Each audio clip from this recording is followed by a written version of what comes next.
49th parallel, 49th parallel, watch out because Nazis are everywhere, especially in Canada. Hello there, CriterioNate here, 376, Michael Powell and Emmerich Pressburger's 49th parallel. 1941, 123 minutes, black and white, Monroe, blah, blah, blah, blah, blah, blah, blah, blah, blah.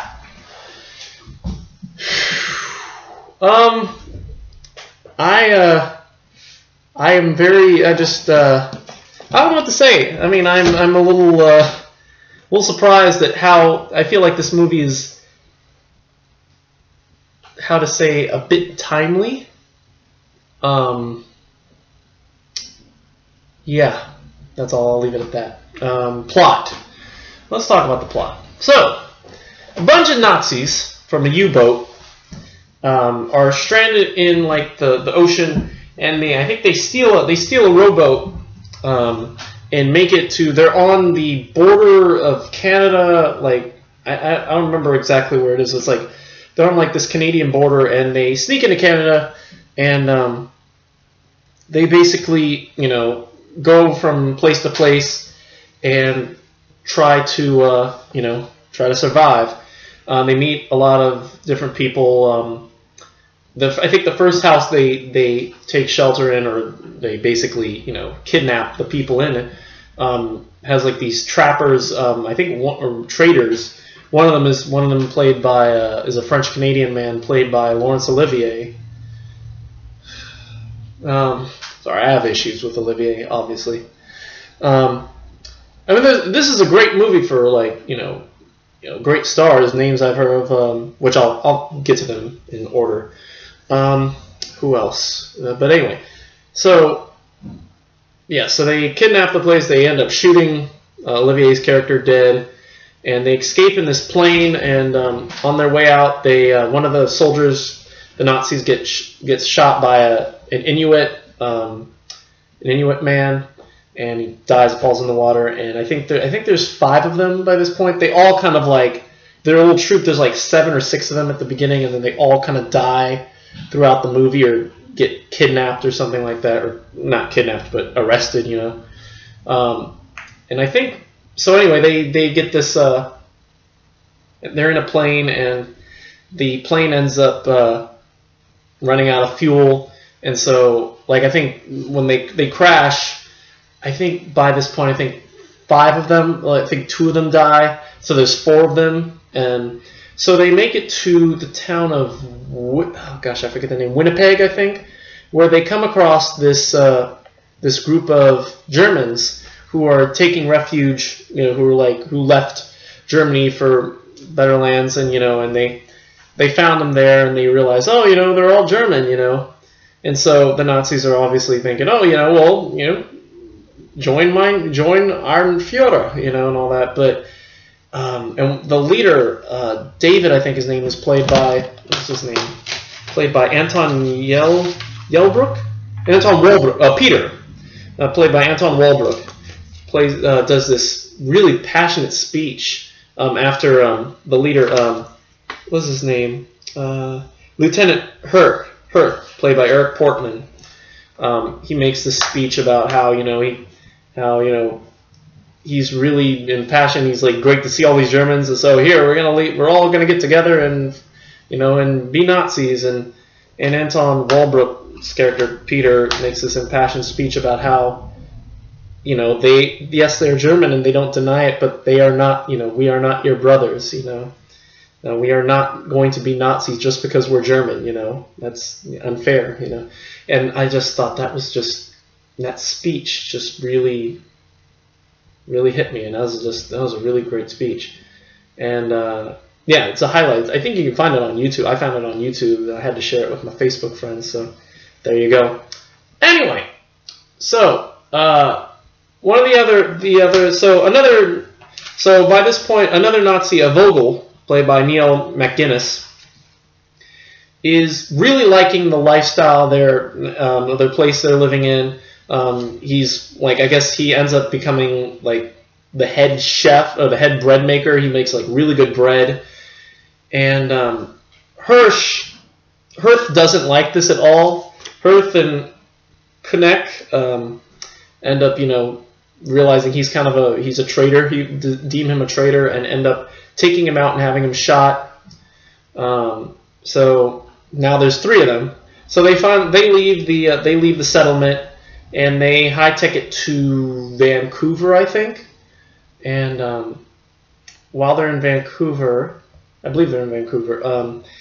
They're on a train, and and Hirth ends up talking to one of the conductors, and I guess it's end up set it off like an alarm that the police end up realizing, hey, there's some Nazis on the train, and so he asks the conductor and tells them where they are, and there's this big parade. It's they call it Indian Day. It's I guess it's just you're supposed to parade of Native Americans, on in traditional headgear and dress and all that on horses, and the sheriff ends up grabbing the mic and announcing to all the people in the parade, everybody in the crowd, saying, there are 3 Nazis in the crowd, look to your neighbors, and and they all just kind of stand still, and one of them, I forget who it is, but one of them panics. I forget which one it is, but he ends up panicking and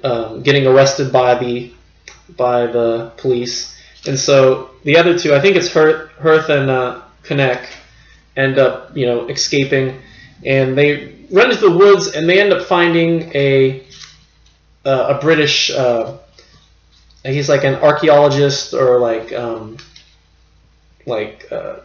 historian or something, played by Leslie Howard, whom I believe was on, what was the movie he did? We've seen one of his movies. I'm gonna look it up. I'm going to figure it out here. Let's see. What did he do? What did he do? I'm gonna think of it. I know that name. Yeah, he was in Gone with the Wind. That's where I know him from. Gone with the Wind. Although I feel like I've seen him in another Criterion. I feel like I've seen him in a Criterion movie though. Although I do remember. Yeah, I do remember him from Gone with the Wind. Oh yeah. Pygmalion. Yeah, he's from Pygmalion. That's where I know him from. Pygmalion, and was there any others? No, I guess that was it. Did he only die? When did he die? 1943. Oh wow. Okay. He died at sea. Okay. So he plays and he's telling them all about his research on the Native Americans, and they end up kidnapping him, and he's not so much. Philip isn't so much distressed at the fact that he's kidnapped by the fact that they end up burning his papers and destroying his art, and that's when he struggles. And that's just kind of an interesting side note. But anyway, he's with the other members of his camp. End up hearing and finding out that he's untied. They untie him and they corner Kunek, who stole Philip's gun, and has like 4 shots left. And he's in a cave. He's hiding out in a cave and is shooting them. And Philip knows that he has 4 shots, and so there's this really neat shot scene where he walks toward.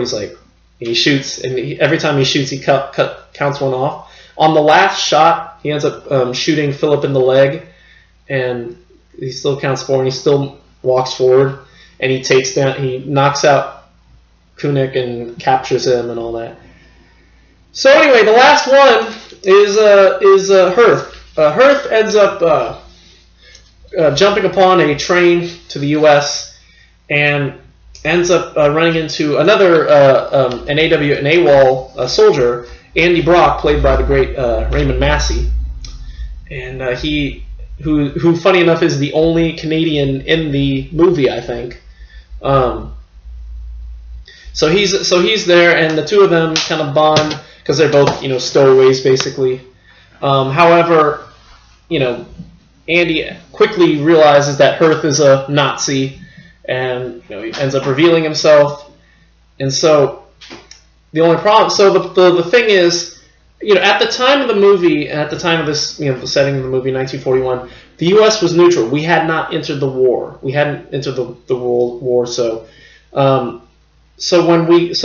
Hirth crossed the border, he realizes that he's safe because he's just gonna get sent back to he's just basically going to get sent back to America. You know, I mean, back to Germany. You know, because it's basically a matter for customs. You know, and you know, Andy. And so when they get there, when they get across the border, the porters or whoever end up finding them on the train and realizing, you know, oh, they're stowaways, you know, and like, you know, oh, well, we're just gonna have to, you know, send you back, you know.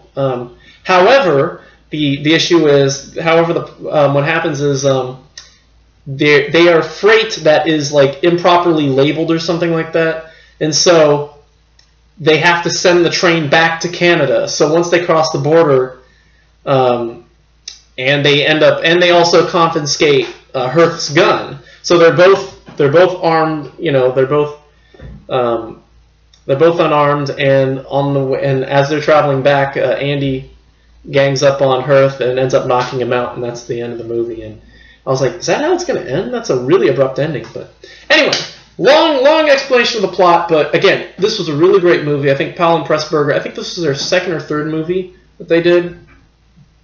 I think this was definitely a good one, definitely one of the better Powell and Pressburger movies. Definitely made up for, you know, what was it? Tales of Hoffman. And definitely maybe a little bit better, maybe even a little bit better than Canterbury Tale. I think that was them. I'm pretty sure that was them. Yeah. So yeah, this was a really interesting movie with, you know, the story of the Nazis. And again, at the beginning of the movie, I was a little confused because we don't always get the main characters as the antagonists, you know, like we're following their story, you know. That doesn't always happen, especially, you know, in a lot of historical fiction, you know, or anything like that. Even though this was a fictional story, you know. Although apparently a Nazi U-boat ended up like getting stranded near the Canadian border, like shortly after the movie was made. So it's like fact is stranger than truth, or whatever that is, however you say it. But anyway, but yeah, the movie was kind of made as a bit of a propagandist film.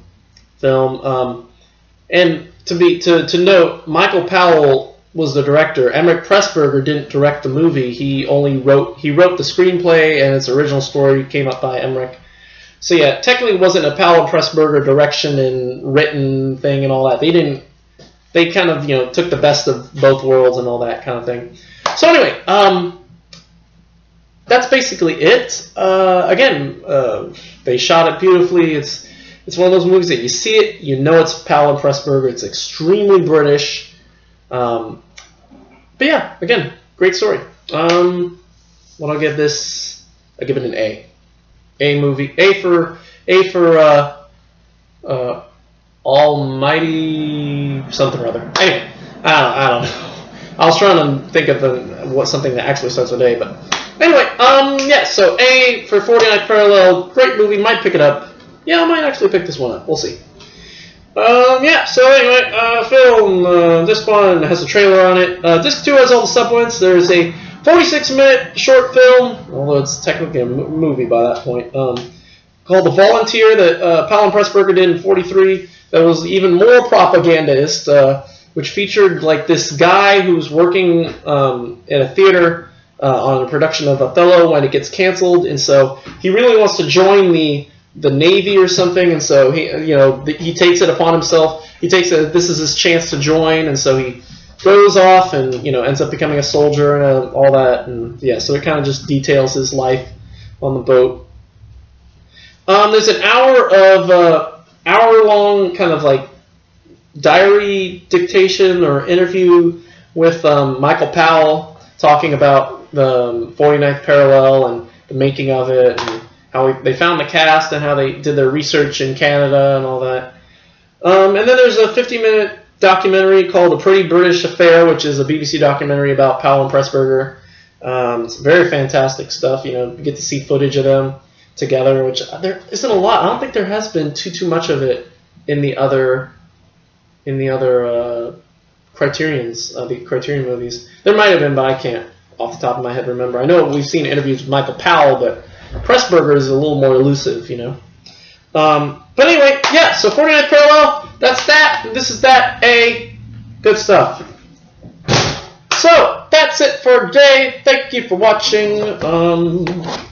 Morals. Don't be a Nazi. And, be well. Yeah. We will be here tomorrow, by hook or by crook, and we will still be doing this thing. Yeah. Yeah. Oh, and don't interrupt Indian Day Parade, you know. And shoot. And don't be so good at making bread that you end up wanting to stay and getting yourself killed by your Nazi comrades, you know. And check your emergency tank in your plane before you take off. There you go. That's a good one. Anyway, that's it for me. Thank you for watching, and we'll see you all tomorrow for When a Woman Ascends the Stairs, or the screen in this case. Anyway, until then, goodbye.